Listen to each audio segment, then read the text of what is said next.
Andrew. I want you to participate with me. We're going to be talking about cutting and finishing in regards to volume. So the whole story today is about volume. That's what it's all about. So what I want to do is I want to go in and set you up in terms of what we're going to do and how to achieve that. First of all, let's talk cutting. After I cut, then I want to give you some kind of finishing ideas in regards to that. So at any time, ask your questions. I want you responding with me. If I ask you, just put a Y for yes, put it in there, guys. Type it in. Lets me know you're with me. If you've got a comment, type your comment in there. And if you have a question, type your question in there. This is all about education. Let's keep all the other stuff off the comments, guys, and let's focus on what's happening right here. Make sure those questions relate to that, all right? So first of all, let's just talk about creating volume. First of all, we have to understand the fabric we're working with. We have all types of fabric, and creating volume for different types of fabric is important. We have natural curly hair, we have coarse hair, and fine hair. Then you have to understand the density. How much hair do they have per square inch? You need to determine that. That's going to tell you how much you can go in if you choose to texture, how much density you're going to take out. Because let's face it, if we cut something blunt, we've got to understand this. If we cut something blunt, it collapses. So what we discovered by going in and point cutting, we started to create softer edges. Look and see my hands. So we started to create softer edges. So these softer edges responded more to a round brush when we would use a round brush. So we would go in, we would cut our shape, then we'd come back in, we'd point cut it, or sometimes we would slice into it. And the reason being is because we wanted to create disruption on the edge. It made it lighter for it to hold the volume. Then we discovered, okay, that's density.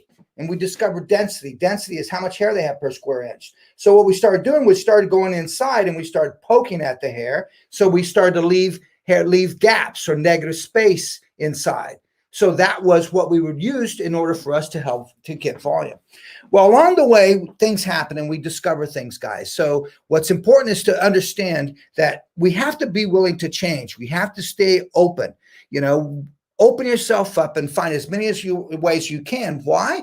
Because I can't fall in love with one technique because that particular technique or that particular way I'm cutting to cut it might not work for a fabric or a type of density. So keep that in mind as we're going. Welcome, Indiana, Naples. Welcome. Glad to see you're here. Laura Shuma from Nepal. Welcome, my dear. And Gulf Shores, Alabama. Kim, you're on board. All right, so let's talk. First thing is, guys, horseshoe sections are pretty much a fundamental now that we work with in order when we're working with the top area. So let's talk about volume, creating volume within top. Volume, let's define it, is expansion. So it's a silhouette that has expansion. So you can create volume in the lower third, the middle third, or the upper third. The place that I want to focus now today is in the upper third, where that seems to be where a lot of people want some volume. There's this message going out right now talking about the 90s, and it's very inspiring. So let's go to this one here, this flip chart.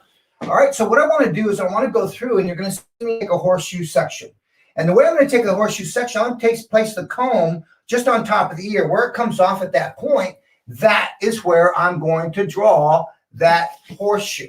So I'm just taking that comb, place it here wherever it comes off. So from these 2 points, I'm going to come through. I'm going to connect that. See, that tells me from the vertical transition of the head shape, that tells me that that's where a vertical transition is taking place. And it's taking place, meaning the head is starting to round itself out or change directions. So we're going to do that. And as we come around, that comes around the side. We'll do that the same thing on that side area. So it comes around. Now we're going to talk about this in just a moment. Okay, so normally this will come to that recession area, or what we refer to as where that vertical transition takes place, and that happens with bone structure. It differs from one head shape to another, but for now, let's keep this pretty basic. Excuse my back for just a moment while I draw this out for you. Then we're going to come back. We're going to look at different scenarios in regards to this. All right, so we've got this. Now let's talk about adjustment. Way we adjust these, the height of it. So if I come through and I place my comb, here's a client that came in and she says, Sam, I want some volume in the top. I've got these long layers. I'm loving my layers, but I want some volume, but I don't want short layers. I want you to focus on the volume. Sometimes just texturizing it is not enough. So we have to understand 2 things. The shorter we take hair, the more growth pattern takes over. The longer we leave hair, the more gravity takes over. In order to get volume, I need length. That's important, that we have length. So now watch what I'm talking about in terms of establishing a horseshoe. So vertical transition, by placing the comb at the point, at the lowest point of the hairline, holding that with 3 fingers so it ensures you're holding that completely flat. Watch. If I take my pinky, put it here and do this, now the comb starts to change. See that? It's changing directions. Now this is a great way. See, I just placed my index finger right there. Where it was, that's where I take that section. Now this is a great way, as I said, allow the head to tell you when it wants to change directions. You see where that line is? You can see right where that line is. That's where that comes. The vertical transition is taking place. Vertical, it transitions to a horizontal. It's taking its shape. All right, now watch the back. Once I have this, I'm going to bring her down just a little bit, guys. All right, now once I have this, place the comb in the crown. So I'm placing the center of the comb. Remember, guys, I'm talking about how to read the true head shape you're working with. I'm placing the center of the comb in the crown. Where that comes off, that's where I mark that. Then what happens is come about top of the ear and just follow this to that index finger. You see how I'm getting this, guys? It's so important that we understand that. Let the head tell you where it changes and alters directions. That's important. Now I'm going to cut these dry so you can start to see just the end result almost immediately. So let's just section this down, okay, so that you can see as I go along now. All right, now watch. I can let go of this now because I have that underneath isolated. Okay, I come to the top and to the opposite side. On that opposite side, what I want to do is the same thing. So I'm going to bring this around. So watch what I'm going to do. I'm going to place my finger where that comb comes off. So I look and see, where does this comb come off? I place my comb there, here, that's where it comes off. That's where I place my finger. Now watch, I'll continue that same line from that back area. So all I do is continue this same line here. It continues right to my index finger. Now I have both sides of the horseshoe according to this particular guess head shape. Okay, now let's talk about altering this. When would you alter this? Meaning, when would I change this to lower or higher? Does anybody know? When would I alter this? When would this horseshoe be higher? When would it be lower? What would determine that? Just write that in there. Let's see if somebody gets that. All right. Remember what I said. You got to be aware of density. Okay. So when would it change? Tell me now. When would it change? When would this section change? When would I take it lower? When would I take it higher? Okay. Go ahead and type that in there. Remember, it relates to density. Okay. Density. That's correct. It relates to density, Susan. What type of density? Okay. I'm looking for the answer within head shape. Good. Shape of head. That's what we just did. Finer. Good job, Jaya. If it's finer, think about this. You know you're going to layer this out. But Jaya, do I go lower or do I go higher? Think about that. I'm going to layer this out. I want more weight down here. So it's this finer hair. I'm actually going to go higher. That puts more length down below. Does that make sense? Join me tomorrow on Tuesday for Transformation Tuesday, and the story is all about fine hair. How to cut volume in fine hair, how to layer fine hair, how to really go through and understand how disconnection can really solve problems with fine hair. Now, once I have this, I isolate this, all right? And when I'm dry cutting, I like to isolate this just very softly, not with a strong twist or anything. Now, this hair here, let's build a scenario. She came in, she had an angle in the front, and she says, I want my hair layered, but I want to keep the length, okay? But I'm looking for volume is what she said. I want more volume. All right, so let's just talk about this for a moment. All right, so I've got a lot of choices in what I could do here. All right, what we could do. We've talked about whether this is higher or lower. If I have thicker hair, I'm going to bring this down lower. If I have finer density, I'm going to take that higher so I leave more weight down below. All right, once we have this, let's think about what we want to do. Right now, she just walked in with an angle that does this, short to long. So I want this volume to complement that. So what I'm going to do in this particular case, I'm going to start in the front. And I'm going to determine my length in the front. I'm going to be working with horizontal sections. Watch this, guys. Horizontal sections. Okay? Across the top. Now, every horizontal section, what I'm going to do is I'm going to use, when I get to just that ear, that top of the ear here, okay, I'm going to use that as a reference point. So from the top of the ear, that becomes a reference point, okay? Top of the ear, let's focus on this one.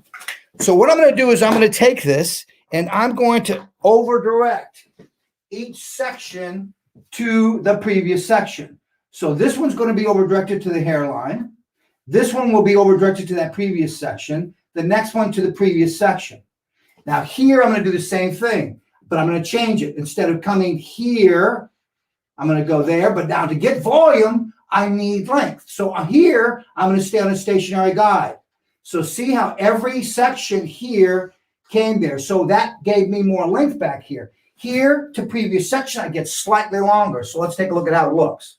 Watch when I elevate this. Okay, here's where I elevate from. I over direct to that. This becomes my guide. I over direct to that. This becomes my guide. I over direct to that. Now, every section I have back here, this becomes my guide now. That's my guide. It's shifted back to that. Now, section to that, and last section to that. See, that gives me a little bit more length. So what I'm trying to share with you, think about the direction you want the hair to go.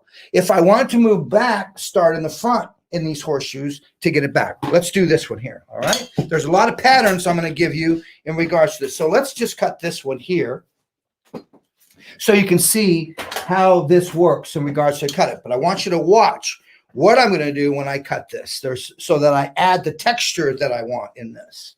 All right, so let's just isolate all of this down. Now I could isolate that with an elastic if I wanted to, okay, which sometimes makes that a lot easier. Now she has an existing fringe here, all right?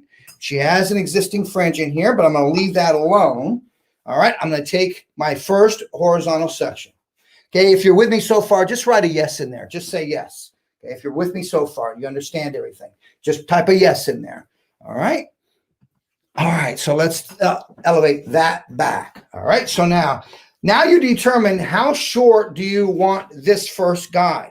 I'm going to take her to the lip. So let's take her to the lip today. Now, I want you to watch how I'm elevating this, how I'm over directing this, and my finger angle. I want you to learn that. The lengths, how short you take it, how long you leave it, you can adjust that any way you want. Glad everybody's with me. Thank you for putting that yes in. Let's bring your head straight up. Okay. There we go. Okay, good. Right there. All right. Now let's bring her in a little bit more. And you can see her. Good. Excellent. All right. So now watch this. So my first section, I want this.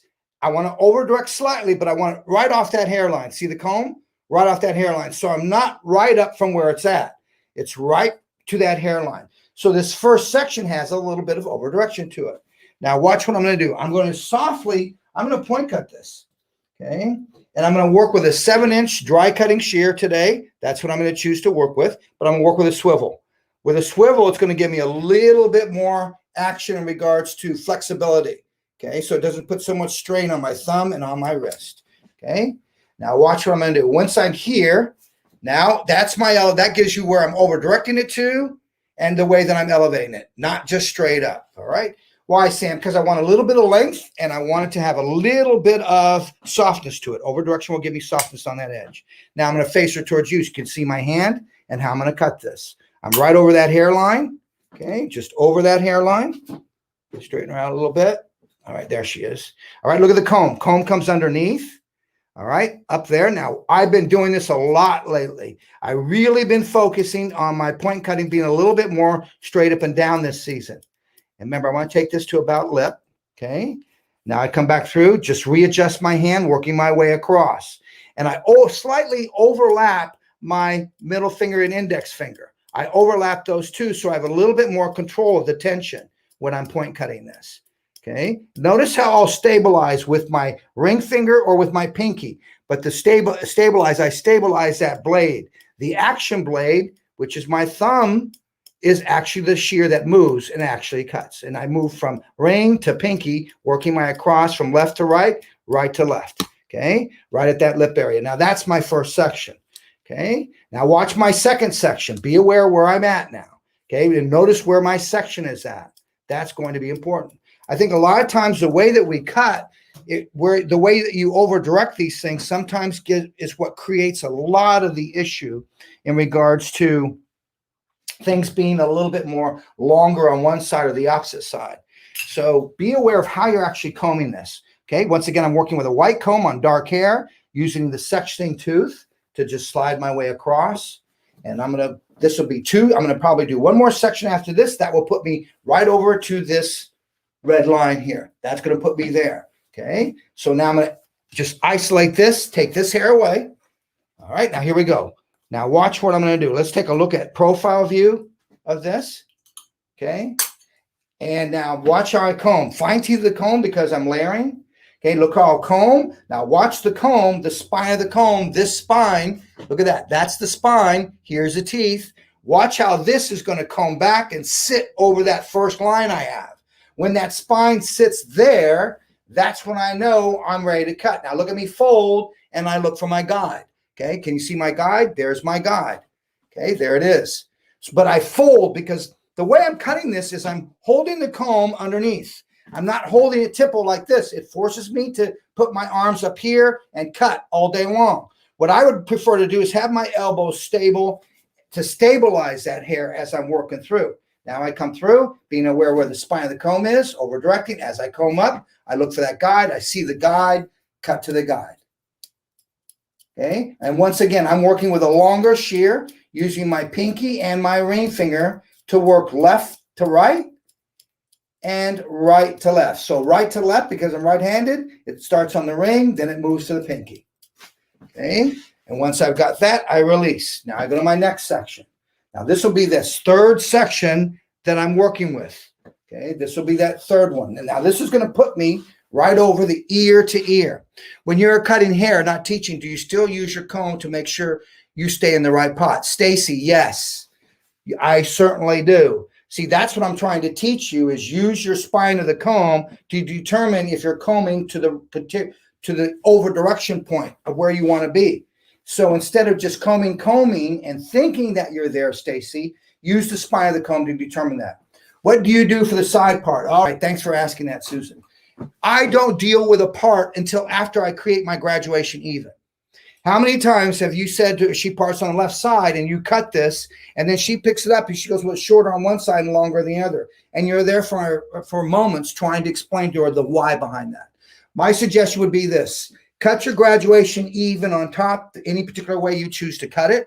Once you do that, then address which direction you take it.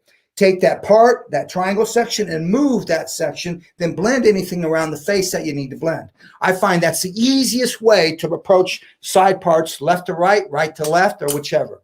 What comb are you using? Thank you, Crystal. I'm using the Samvius long cutting comb, white one.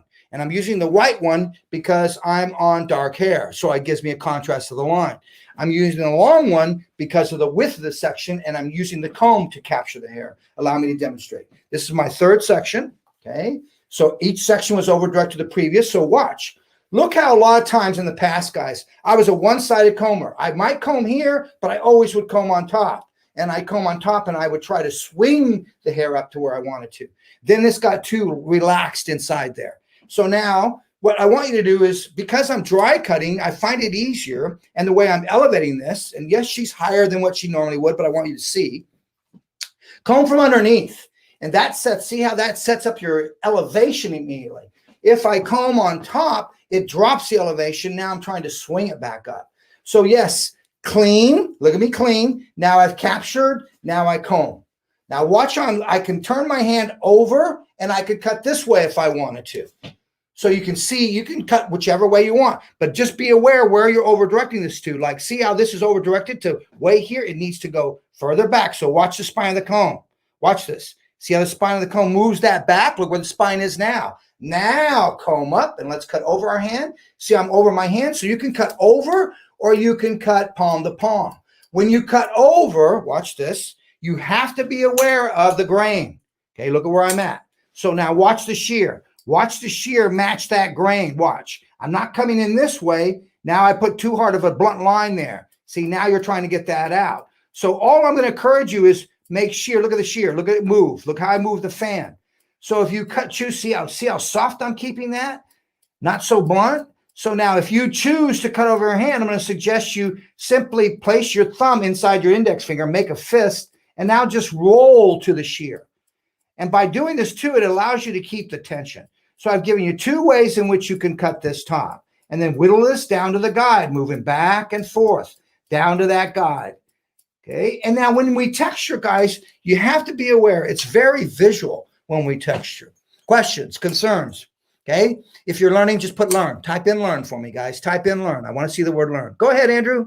This is awesome, dude. I'm really digging this. This is kind of a fresh approach to this kind of long, shorts along type of, we used to call it the money maker in the salon at Fringe, because it's like, it's such a standard for us to have that shorter, kind of shaggier layering around the face, dropping off into length in the back. So this is sweet. I'm loving it.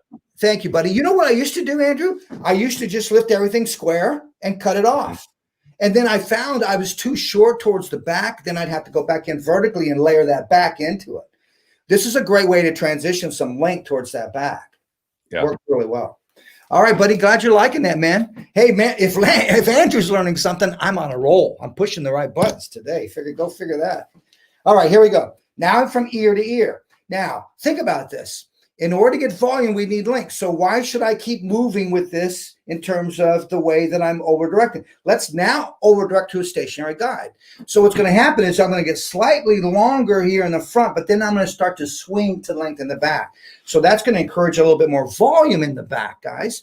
Now you're probably saying, but Sam, it's going to seem so heavy. I'm going to show you some ways to go in there and extract weight inside. So let's do that. Okay, Sam, any modification for those who have tendonitis or carpal tunnel and can't hold such large sections to get such amazing continuity and blending? And first of all, I hope you're holding in your hand a Sam Via tool. This is great. I've had people out there that says we saved their career because this thumb is so forward set. It's not forcing your thumb to go in a position that it doesn't belong, which is an even set, which would be right there. And you can just start to see what happens.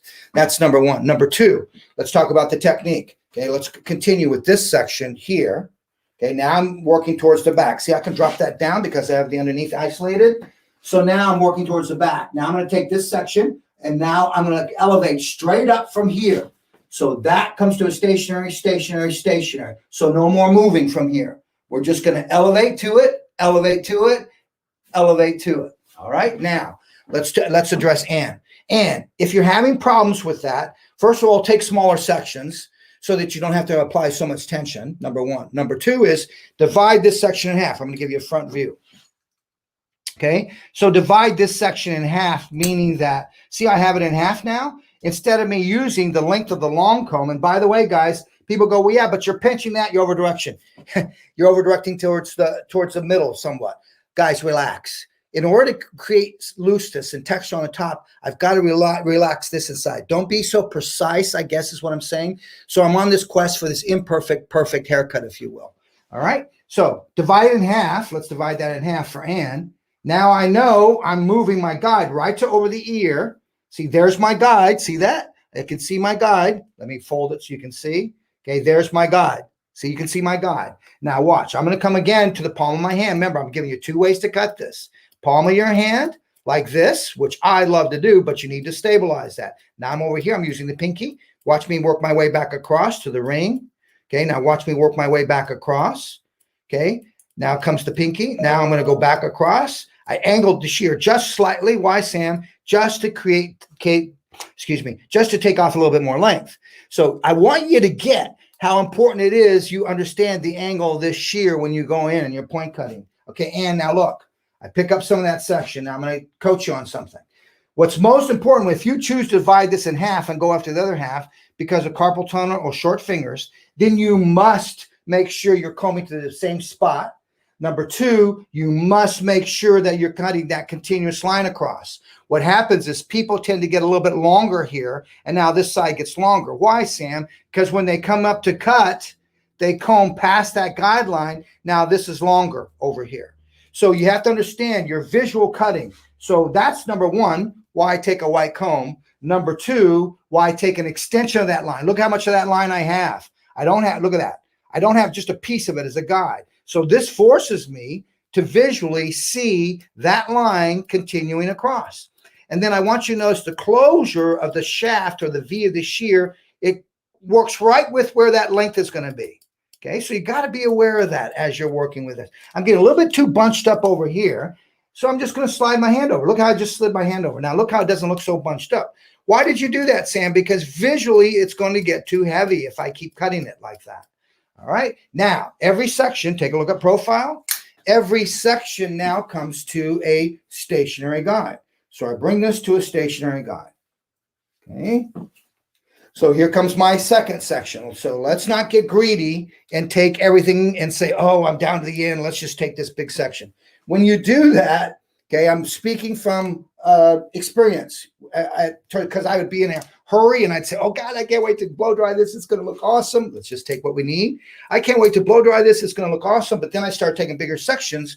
When you do that, it gets chunkier. Remember, dry cutting as I'm doing is a visual exercise. I'm going to do it another way for you. Hold it up this way, and I'm going to face it this time so you can see it. But dry cutting is a visual exercise. It's for the benefit of you, the hairdresser. There's my guide. It's for the benefit of you, the hairdresser. Watch me start. Watch me start to slowly tighten up my left hand and close as I'm going. What I mean by that it's a benefit for you is the fact that it's a benefit because you can easily see the visual edge.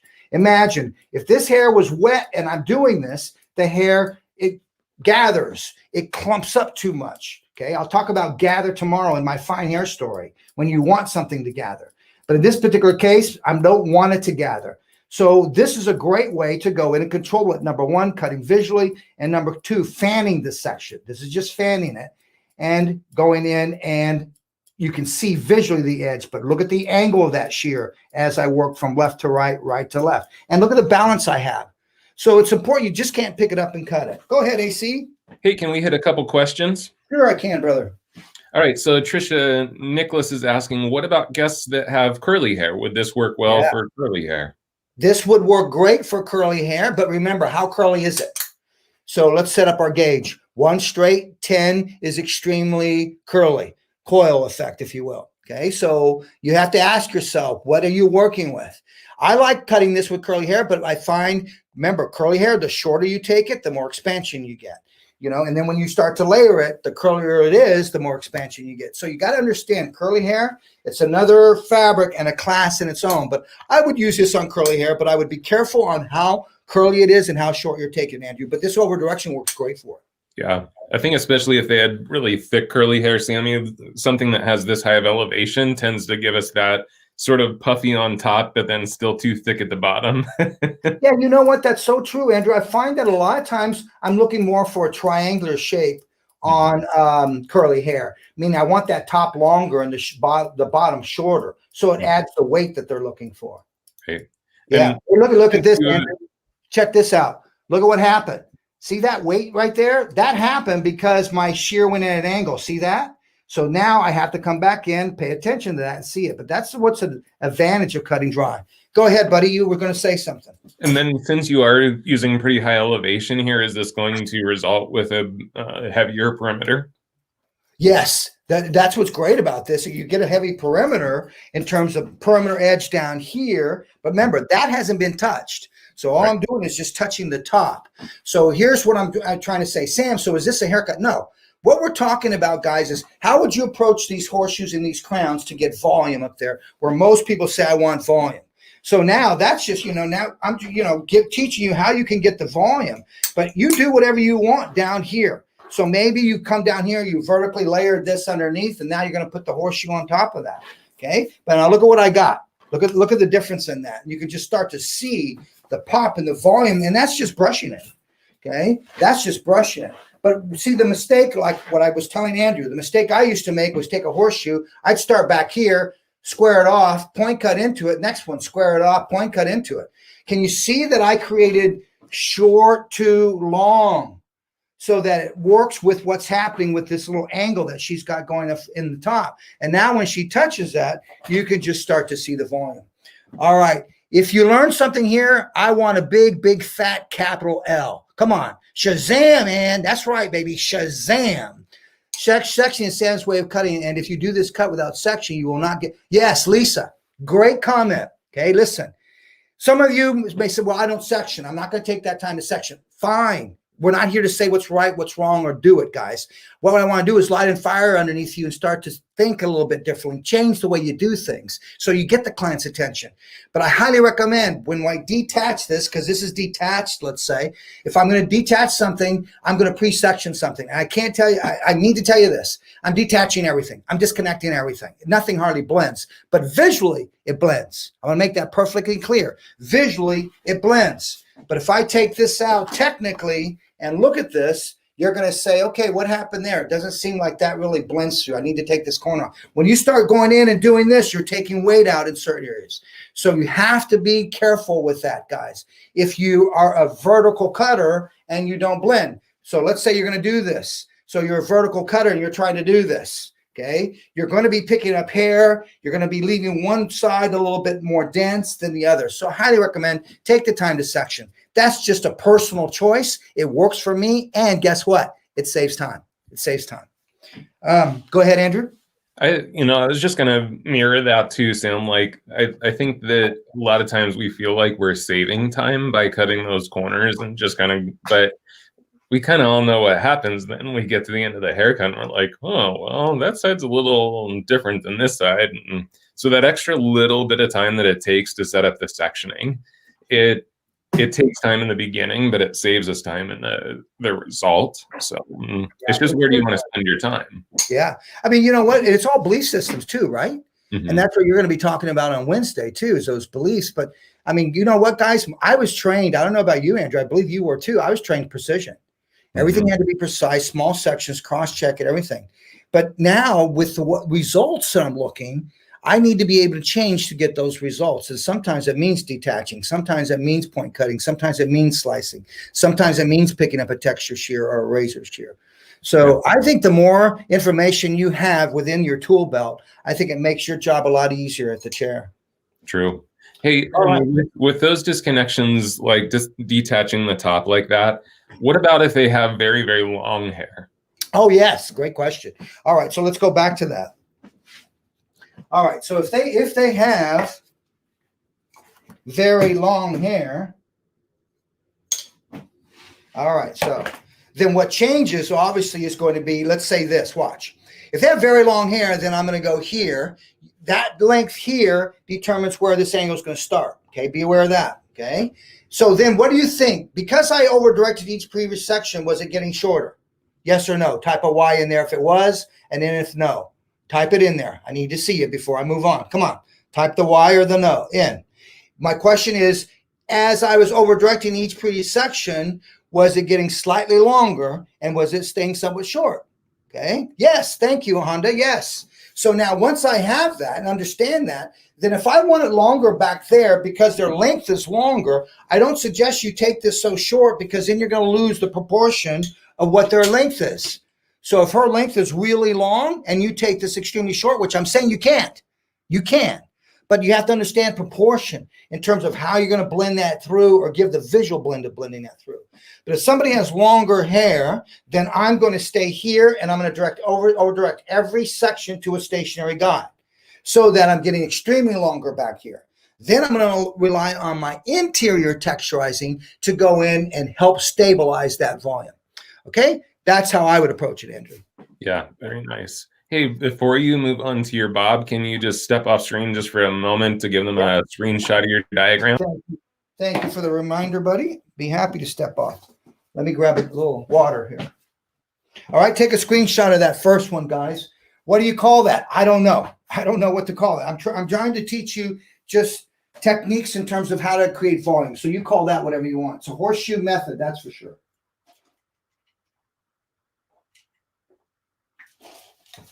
All right, let's go back to work.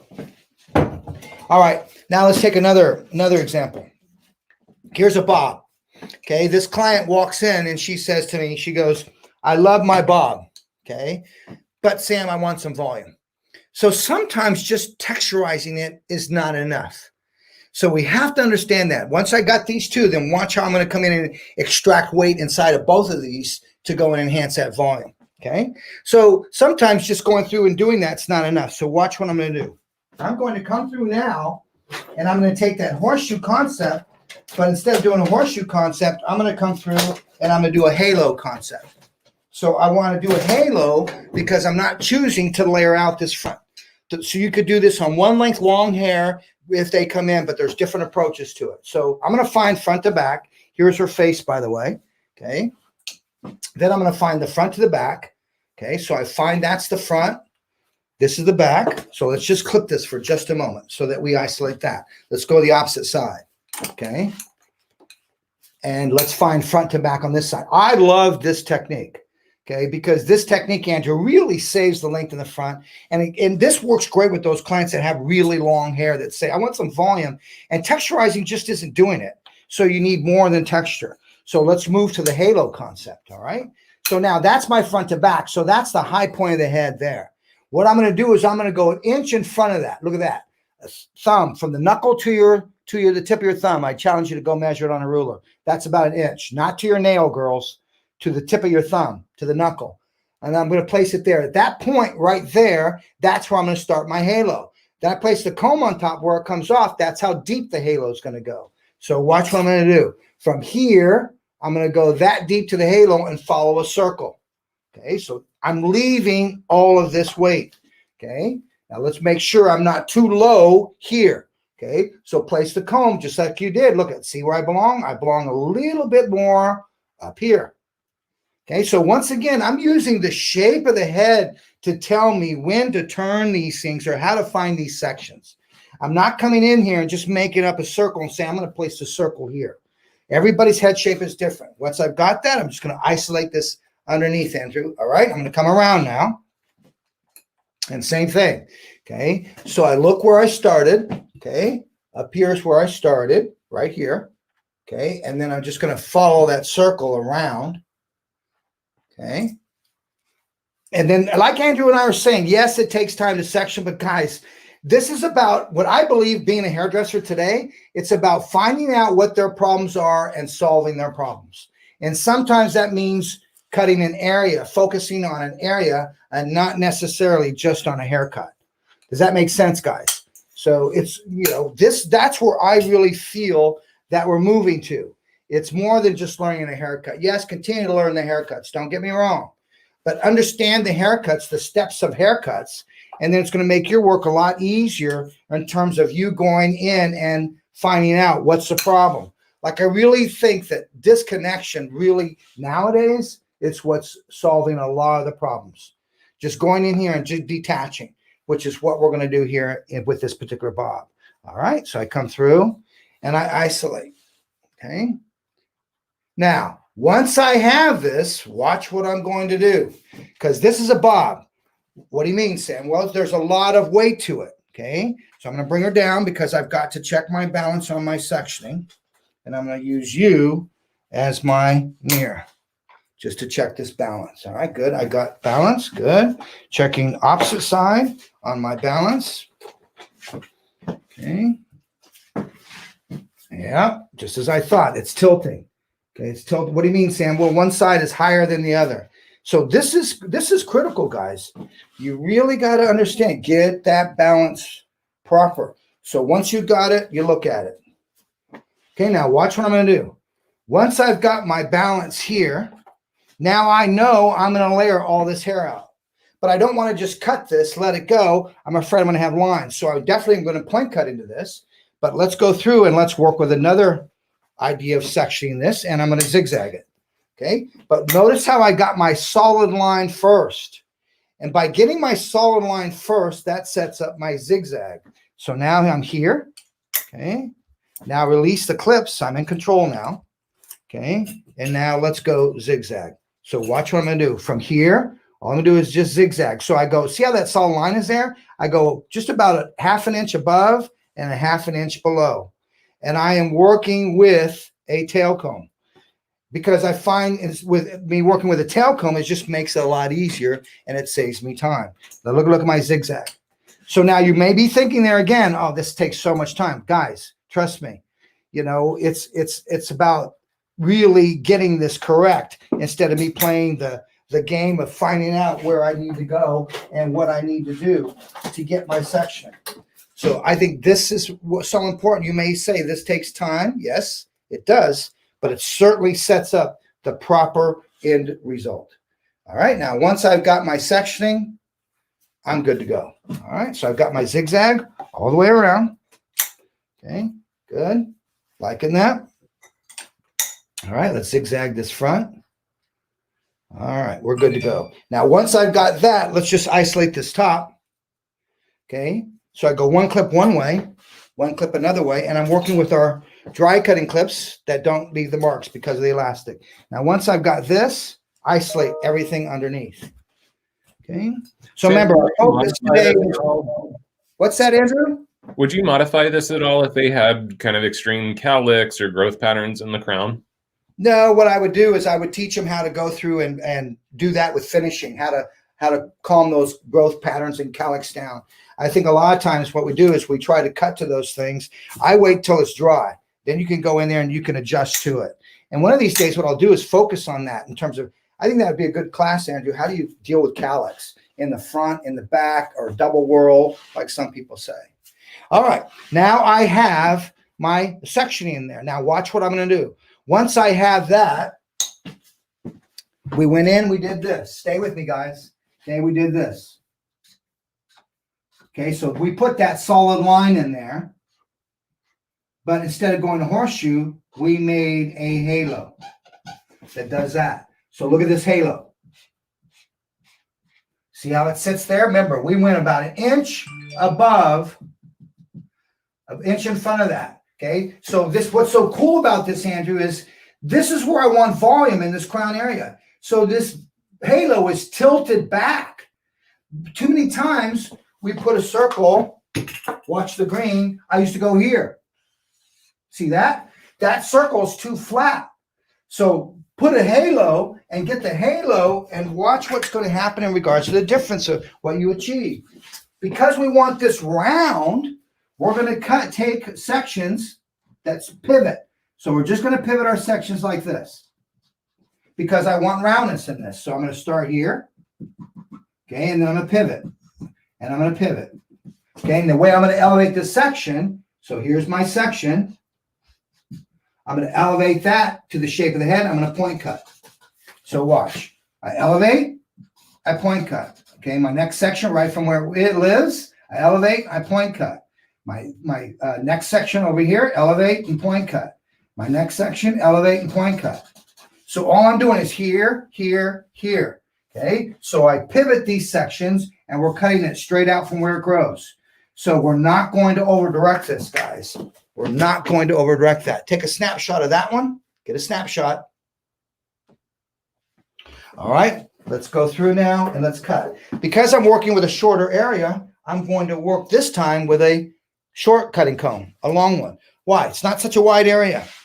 You know, just like a chef has different tools to work with, Andrew, so we have different tools to work with. All right, now let's take it from that point way up there, from that center up here. That's where I pivot. So I take the whole section.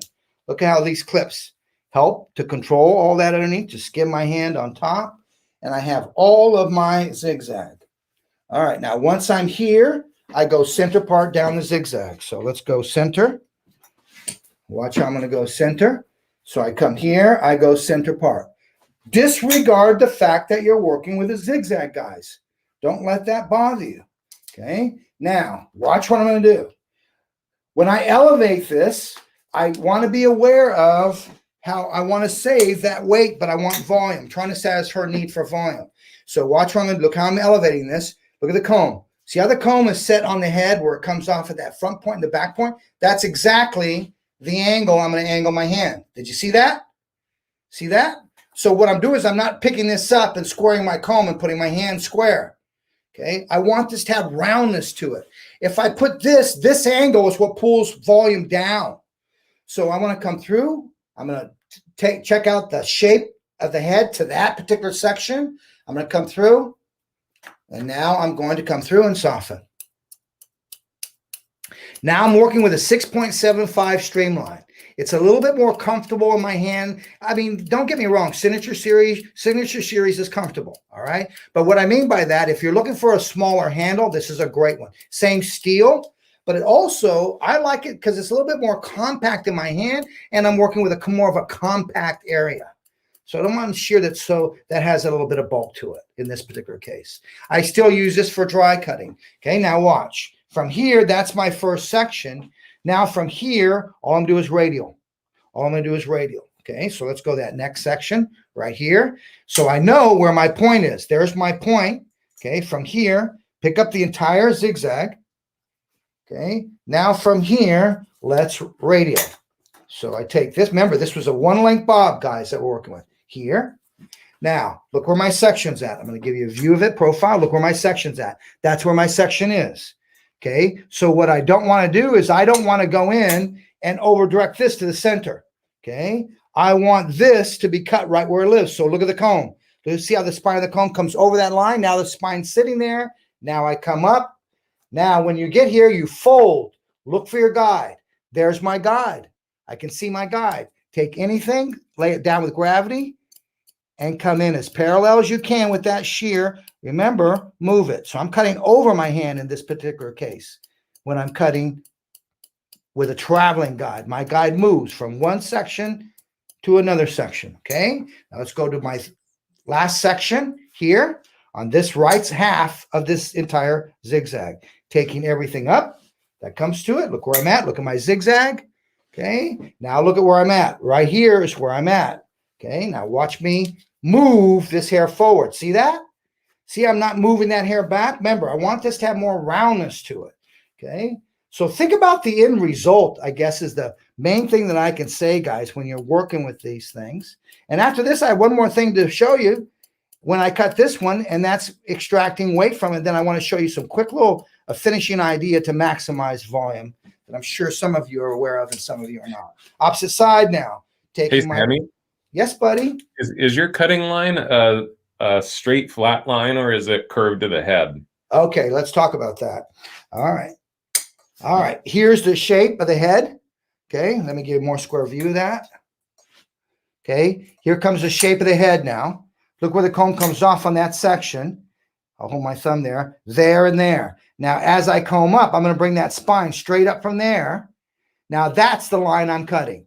Now, here comes my guide. There's my guide.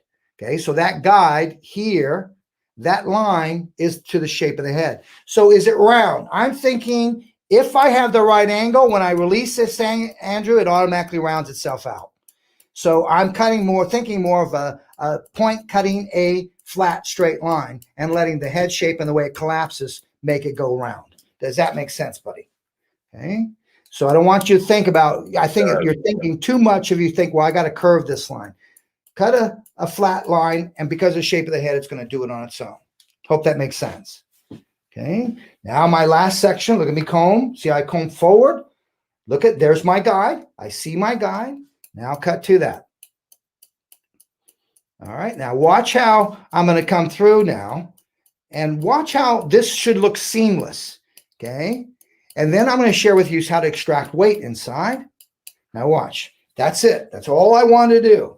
Remember, here's what the client said. I like my hair looking one length. Is there a way you can get volume to this? Sometimes just texturizing it is not enough. Sometimes you need to take off weight, take off length in order to get it. In this particular case with this bob, that's what we did. Now watch the bob. Let me give you a profile view of it.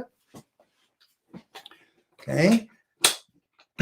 And watch, this should look seamless. Should have no lines in it.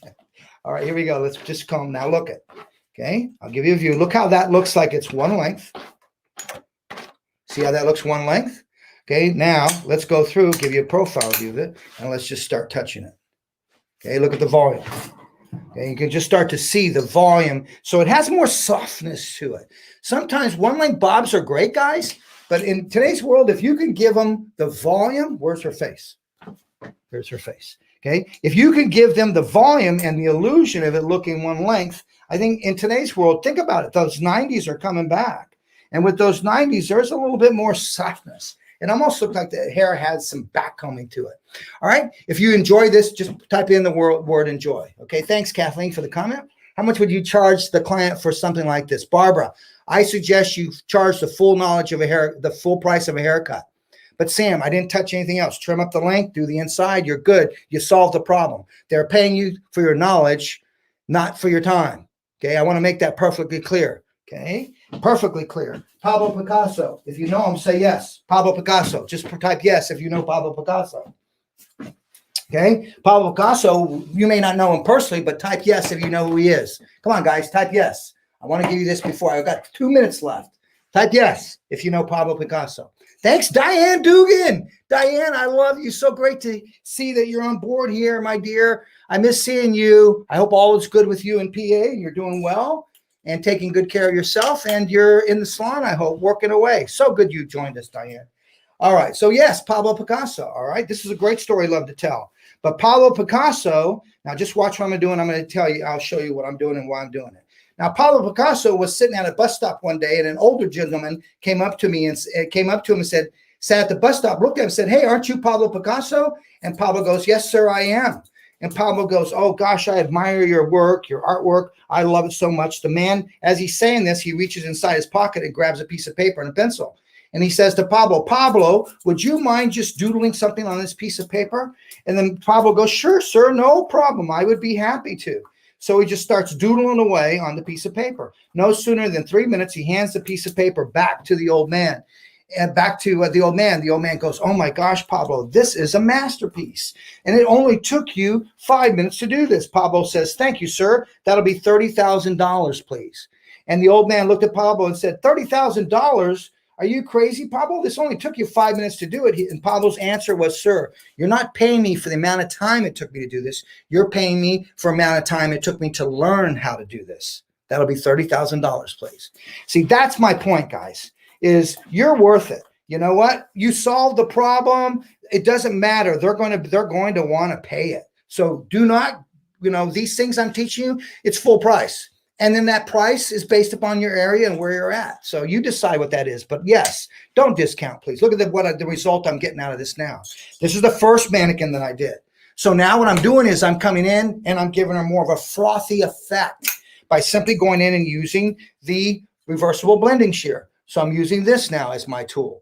And what I want to do is it's reversible, blend on the bottom or on top, your choice, depending upon the direction you want the hair to move. So let's do this. Watch. I want this hair now to move. I'll jump over here, this side. I cut that other side already. So now let's explain to you what I'm doing. And then I would do this on that bob too. Okay. I go diagonal back. Look at that. I'm taking the area that I want. Look how I'm going in and I'm weaving a diagonal line. So I don't want you just picking this hair up and going in and texturizing. Then notice what I'm doing. Each time I leave that section alone, I'm backstroking with a blending shear on it. And people go to me, "Sam, you're crazy. Why are you doing that?" Well, watch this, okay? Watch this hair here, out here. Keep an eye on that hair here. Let me put the comb down, get it out of the way. Now look at the diagonal. That's short to long inside, so it forces that hair to move. But what I'm doing is I'm going to read it so I know where to cut it, where it bends. That's where I'm going to put my diagonal line. Because if I cut it inside here, it's too short, guys. Gravity takes over. Boom. You're wondering what happened. So now I'm going to weave it just like I would a highlight in a diagonal line. And now I close and I'll keep the hair, keep an eye on here. Okay. Now watch that hair in my hand. Look at it move. I come back on that same diagonal line, but it's the same spot. But the hair in my hand, it keeps moving. Look at, see that? So now what happens is I'm getting variations of lines of texture, not just 1, 2, 3, a solid line within length. So that's why I'm backstroking on this, guys. So it gives the illusion of a little bit more of a backcombed effect. All right, Shirley, great question, Shirley. How often would you texturize for volume? Every other visit. Every other visit. You do not want to texturize these things every visit, guys. Watch. You texturize, she comes back, Shirley. She comes back, she says, "Sam, I loved it." And you wanting to please her, you say, "Okay." You texturize again, you take it shorter, then you're picking up pieces that you didn't pick. Now she's got 20 hairs and she's got 50 short hairs. So what would you do, Sam? Watch. You texturize, that's visit number 1. Visit number 2, you point cut. Visit number 3, you texturize. Visit number 4, you point cut. Visit number 5, you texturize. You see what you're doing? You see how you're controlling the length and the texture at the same time. Does that make sense? Okay. If it does, write sense in there. Okay, let's see. Yes, you have to be an artist, Crystal. I totally agree with that. Okay. Now watch. Can I come across horizontally on this, Sam? Yes. You think about where do you want the texture to sit? Where do you want to soften anything up? Look, I'm over directing this. Look at that. Look at the over direction. Okay. Now this time I'm going to go in horizontally with this. So now this technique, I love to get volume. I use this. This is my go-to. But then again, notice I'm weaving it, so I control how much hair I want to cut by simply weaving it. I'm not letting the shear go in there, taking the whole blade, closing it inside there, and closing that. I control how much I weave. Go ahead, AC. Oh, hey. Do you ever use a regular blunt shear for back cutting, or is it always blending shear? Good question, brother. I will use a blunt shear for back cutting sometimes. All right, let me give you an example. Okay, so I will go in here. Okay, and now watch. Let's take a regular shear. Okay, so now this is great for curly hair. So you can do this, but you be careful. See how I control how much I take out? Look at that. Now that is a little micro weave right there. Look at that, guys. Move my hand out of the way. And now I could close. See, but now I got bluntness there. Now curly hair, fantastic. Be aware how short you take it. Another thing I could do, Andrew, is I could come in with a blunt shear. This is my streamline 675. I could come in, weave what I want, and now slowly just come in, back cut that. So I'm just slowly closing my shear. So once again, this is a great way, once again, to get variations of length, not just a blunt length inside of that. So that's a great way to go in there and get that. Now, to finish it, when you want volume, this is one of the best ways to get volume. Look at this. Look where it's at. Okay. Now let's go through, take a horizontal section. Now this is a great way to modernize backcombing. So if you guys don't mind, I'm going to go about another 5 minutes. Okay. If that's okay, put okay. Okay. So I'm going to go through now. Coffee. Sorry? I need coffee. Come on, hurry up. You need to have your coffee? Hey, brother, you need to set your alarm up earlier. I did my yoga, got my coffee, had my drink. Sorry. Bam. You're 3 hours ahead of me. Oh, that's right. I am. Oh, Andrew, you always have an answer for everything, buddy. That's why I love you. Yep. You know what it is? What time is it? Oh, poor guy. It's 9 o'clock and he hasn't had his coffee. Imagine that. All right, here we go. I take a section, guys. Now I come through. Watch. I'm going to come through. Make sure you use a thermal heat protector. In this case, I'm going to use Redken's Iron Shape 11. There we go. I'm going to use Redken's Iron Shape 11. I'm using the distance to determine how far I spray. Okay, tell clients that. Okay, now I come through. Now watch what I'm going to do. This is a texture iron. So I'm going to take the texture iron, and all I'm going to do is, some people call this a mini crimping iron. I made this so that you could alter the texture in the hair. So I come through, and all I'm going to do is compress at the base. Now, when I want maximum compression, look at this. The hand is closer to the plates. When I'm working with maybe fine hair, I want minimum compression. My hand is further away from the plate. So if you want maximum compression, get closer to the plate, guys. Now watch what I get. When I did that, what I get is I get this base. Look at that base. Now you could elevate this vertically straight up in the head and you're going to get even more volume. Now watch. When I just do this, now that's just at the base. Look at that. Okay. Look what I got. So now this is a great way to get those clients away from backcombing the hair. Now watch. Take all of this hair that I have here, take this hair and put it over that. Okay, so now nobody knows that that's there except you and the client. Now I want you to look how I got that to look like it's backcombed. All right, so I think every station at every salon needs a Samvia texture iron. This is not meant to crimp the hair. That's the visual result you get, but it's meant to get volume. Sam, I have long hair client going to the prom and her hair is this long and it's really heavy and she complains it doesn't hold a curl. Simply take a section and simply go over that section here, if this is the section, and now I'm just going to go in and I'm just going to tap, tap, tap, tap, tap, tap, tap, tap, tap, tap. What I've done is I've embossed it slightly with a crimping effect. Okay, but what I've done more importantly is I've opened up the cuticle layer. Now take a curling iron and now simply just come over with a curling iron and curl that, and I guarantee your hair is going to hold better. What you're doing with a curling iron is you're coming over a cuticle that's so smooth and so closed and you're curling over that. Then what happens is over a period of time, the weight just pulls it down. got to change the texture, guys. Sometimes to get volume with fine hair, and I'm going to talk about this tomorrow, 11 o'clock. Join me for Transformation Tuesday. How I'm going to talk about for fine hair, you have to alter the texture in order to get volume, not through just cutting techniques, but also through chemical. You highlight it. That changes the texture. All right. Did you enjoy today, guys? Did you enjoy today? You got something out today. Remember, today was all about going in and just creating this volume. Where's your face? Okay, just going in and creating this volume, and even from a one length bob to just longer hair. And I gave you 2 great patterns to do that. Where do you get your flat irons? All right, that's going to come up in the comments. Where do you get the tools that I worked with? The flat iron and the texture iron? Samvia.com. Dana, let's put that on the comments. Thank you so much. Andrew, just to recap, once again, this was the longer one. Here's your pattern for the longer one. Make sure you get a screenshot of that. And then this was the halo, and then moving it. Now, you don't need to move it. So if I wanted to place more weight outside here, then everything is just over directed to the center. So you just base that on what you're doing.